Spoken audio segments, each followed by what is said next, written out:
मित्रांनो, हे आहे मंदिराचं मुख्य प्रवेशद्वार, श्री संत ज्ञानेश्वर महाराज संजीवन समाधी मंदिर। मंदिरात प्रवेश करताना मंदिराच्या प्रवेशद्वाराजवळ आपल्याला ज्ञानेश्वर महाराजांचे जे भक्त होते श्री गुरु हैबतराव बाबा यांची पायरी दिसून येते, जी आपल्याला पंढरपुरामध्ये संत नामदेवाची जशी पायरी आहे तशी आपल्याला माऊलीच्या दारी हैबत बाबांची पायरी दिसून येते। महाराष्ट्रातील प्रसिद्ध संत ज्ञानेश्वर यांचे आळंदी हे समाधी स्थान आहे। संत ज्ञानेश्वरांनी आपल्या जीवनातील काही काळ येथे व्यतीत केला। या आळंदी गावाला देवाची आळंदी असे म्हणतात, कारण चोळाची आळंदी असे आणखी एक गाव पुणे जिल्ह्यात आहे। ही देवाची आळंदी पुण्यापासून अवघ्या 25 किलोमीटरवर आहे। वारकरी लोकांसाठी तसेच समस्त मराठी जनांसाठी आळंदीला फार मोठे महत्त्व आहे। आळंदी हे शहर इंद्रायणी नदीच्या तीरावर वसलेले आहे। संत ज्ञानेश्वर समाधी मंदिराच्याच मागच्या बाजूला असलेला आळंदी घाट अतिशय सुंदर आहे। ज्ञानेश्वरांनी वयाच्या 21व्या वर्षी येथे 1218 साली जिवंत समाधी घेतली। येथे संजीवन समाधीचे मंदिर आपल्याला पाहायला मिळते। या जागी एक अतिशय सुंदर असे संजीवन समाधी मंदिर बांधण्यात आले आहे। आषाढ महिन्यातील एकादशीला आळंदीहून निघून पंढरपूरला ज्ञानेश्वराची पालखी जाते। या पालखीसोबत लाखो वारकरी अंदाजे 150 किलोमीटर अंतर पायी चालत पंढरपूरला विठोबाच्या दर्शनासाठी जातात। हे मंदिरात जाण्यासाठी लागलेली दर्शन बारी। आता आम्ही दर्शनासाठी चाललो आहे।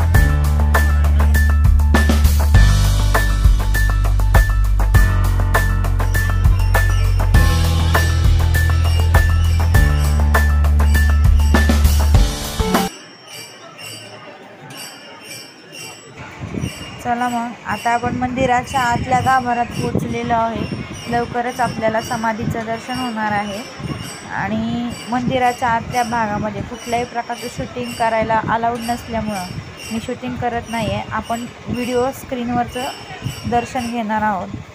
ज्ञानेश्वर माऊली माऊली माऊली। आपण समाधीचं दर्शन घेतलं। आता आपण पाहणार आहोत आजान वृक्ष। आजान वृक्ष खूप पवित्र समजला जातो। या वृक्षाची छाया देऊळवाड्यात शतकानुशतके पडली आहे। याची मूळ समाधी स्थानात ज्ञानदेवांच्या कंठास लागली आहे व श्री एकनाथ महाराजांना दृष्टांत होऊन ती दूर गेली आहे, अशी आख्यायिका आहे। येथे केलेला अभ्यास दीर्घकाळ स्मरणात राहतो, त्यामुळे येथे भाविक लोक अखंड ज्ञानेश्वरीचे पारायण करतात। चला मग आता आपण जाणार आहोत एकनाथ पार पाहायला। श्री संत ज्ञानेश्वरांच्या मंदिरात असलेल्या श्री केशरनाथ मंदिरासमोरचा हा एकनाथ पार फार जुना आहे। 1976 साली चिंचवडचे भक्त श्री जगन्नाथ गणपती गावडे यांनी स्वखर्चाने पुन्हा बांधून संस्थानाला अर्पण केला आहे। या पारावर नाथांच्या पादुका बसवण्यात आल्या आहेत। अनेक भक्तगण या ठिकाणी दर्शन करताना आपल्याला दिसून येतात। महत्त्वाचा भाग म्हणजे सुवर्ण पिंपळ। या पिंपळाला ज्ञानेश्वरांच्या माऊलीने 1.25 लाख प्रदक्षिणा घातल्या होत्या, त्यामुळे त्यांचं भाग्य उदयास आलं आणि जगाला 4 सोन्यासारखी मुलं मिळाली।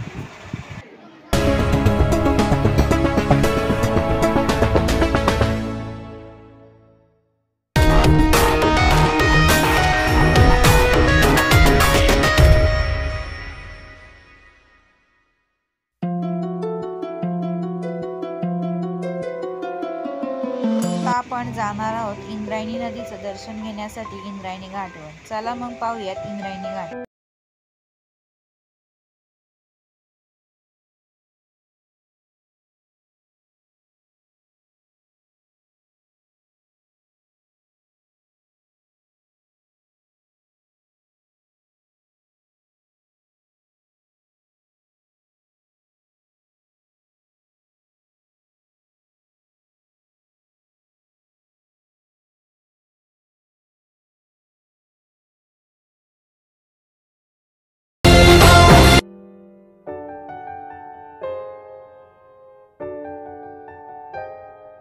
मंदिराच्या आसपास तुम्हाला वेगवेगळ्या प्रकारची पुस्तकांची तसेच पूजेच्या साहित्याची व खेळण्यांची दुकाने पाहायला मिळतात। जर तुम्हाला काही शॉपिंग करायचं असेल तुम्ही इथं करू शकता।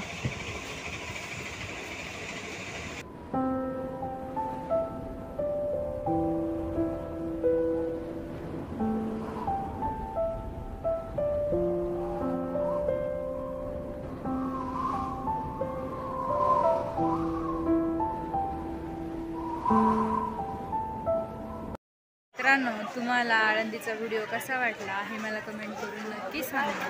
आपल्या चॅनलवर नवीन असाल तर चॅनलला असेच व्हिडिओ पाहण्यासाठी सबस्क्राईब करा। पुन्हा भेटूयात अशाच एका नवीन व्हिडिओमध्ये। तोपर्यंत बाय आणि खुश राहा, आनंदी राहा।